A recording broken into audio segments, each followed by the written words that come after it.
की कहानियों के संग्रह में अब तीसरी कहानी शुरू करते हैं, जिसका नाम है स्वामी भक्त सेवक।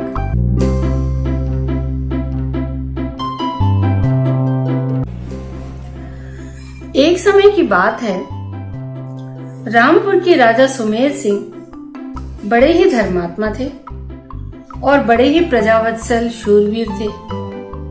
उनके पुत्र का नाम था विक्रम सिंह। राजा के राज्य में सर्वत्र शांति और सभी उनको बहुत चाहते थे। राजा के एक सेवक का नाम था भगवंत, जो जी जान से राजा और राजकुमार की सेवा करता था। राज परिवार के लोग उस व्यक्ति को बहुत प्यार करते थे। राजकुमार का उसके प्रति कुछ विशेष झुकाव था। इस कारण राजमहल के बाकी नौकर बहुत ही ज्यादा उनको बहुत खटकता था। कुछ दिनों बाद जब राजकुमार का विवाह तय हुआ तो सर्वसम्मति से राजा सुमेर सिंह ने उनका विवाह अपने ही समान एक प्रतिष्ठित परिवार में, जिन राजा का नाम था कमलनाथ, उनकी रूपवती कन्या से तय किया। दोनों परिवारों में बड़े जोर शोर से शादी की तैयारियां शुरू। भगवान की तो खुशी का ठिकाना नहीं था। वो दौड़ दौड़ कर काम कर रहा था। उसे कुछ भी सुध नहीं थी। बहुत जब थक जाता तो पेड़ के पास टिक करके थोड़ी देर आराम कर लिया करता। एक बार वो इसी तरीके से लेटा हुआ था, बहुत थक गया था। इतने में एक तोता और मैना उसी पेड़ पर आकर के बैठे। तोता ने मैना से कहा कि थोड़ी देर बैठो। तो मैना ने कहा कि ठीक है, तुम कुछ कहानी सुनाओ, समय व्यतीत हो जाएगा। तोता ने कहा कि ये सच्ची कहानी मैं बता रहा हूं।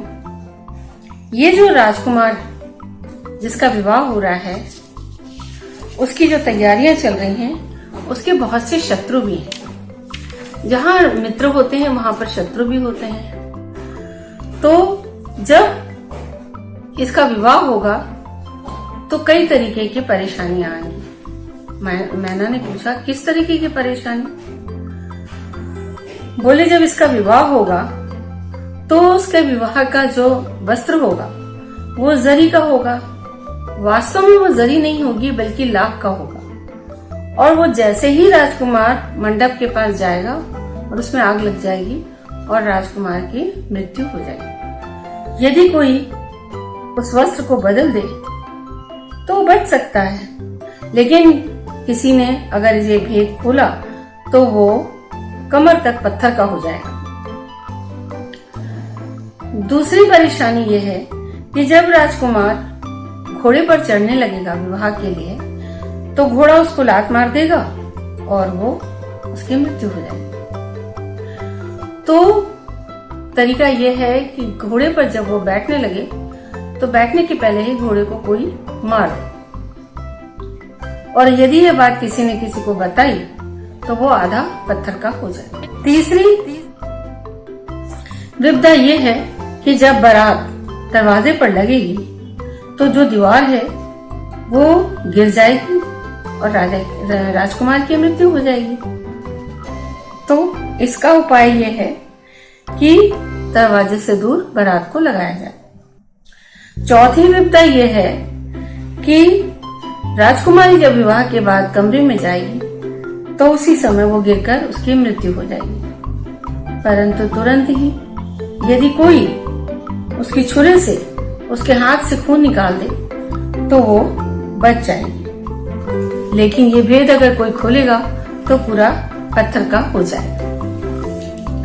और ये कह करके तोता मैना दोनों उड़ गए। भगवान जो था वो अपने काम में लग गया, क्योंकि उसे तो राजकुमार को बचाना था। अब वो विवाह का शुभ दिन आया। राजकुमार जैसे ही अपनी चमचमाती पोशाक की तरफ चढ़ा, पहनने के लिए चला, वैसे ही भगवंत ने उस पोशाक को उठा करके आग में डाल दिया। सब लोग चिल्लाने लगे, अब शगुन हो गया, अब शगुन हो गया। लेकिन राजकुमार ने कहा नहीं, भगवंत ने यदि कुछ किया है तो वो हमारे भले के लिए ही होगा। घोड़े पर चढ़ने से पहले उसने घोड़े को मार दिया। बारात दरवाजे से दूर लगवाई और अंत में जब राजकुमारी आई तो वो उसके महल में जाकर उसने उसके हाथ से खून निकाल दिया। और ये देखकर राजकुमार से फिर रहा नहीं गया और वो उसके बिल्कुल पीछे ही पड़ गया कि आखिर तुमने ये सब क्यों किया, मुझे तुम्हें बताना ही पड़ेगा। पहले वो मना करता रहा, लेकिन राजकुमार जब नहीं माना तो उसने पूरी बात बताई। और जैसे ही उसने बात बताई वो पूरा का पूरा पत्थर का बन गया, उसकी मूर्ति बन गई और राजकुमार के महल के अंदर मूर्ति रख गई। अब उसका राजकुमार जो था वो 2 बच्चों का पिता बन चुका था। बच्चे खेलते खेलते उस मूर्ति के पास पहुंचे और मूर्ति से उनको चोट लगी और उन बच्चों का खून मूर्ति को लगा और मूर्ति में से कुछ आवाज आने लगी। जब राजकुमार ने उस आवाज को सुना तो उसमें से आवाज आ रही थी कि यदि खून को लगा दिया जाए तो मूर्ति जग जाएगी, मूर्ति हटके वो पुरुष बन जाएगा। उसने ऐसा ही किया और मूर्ति जीवित हो उठी। अब राजा ने तुरंत उसी खून को उन बच्चों को लगा दिया और बच्चे भी ठीक हो गए।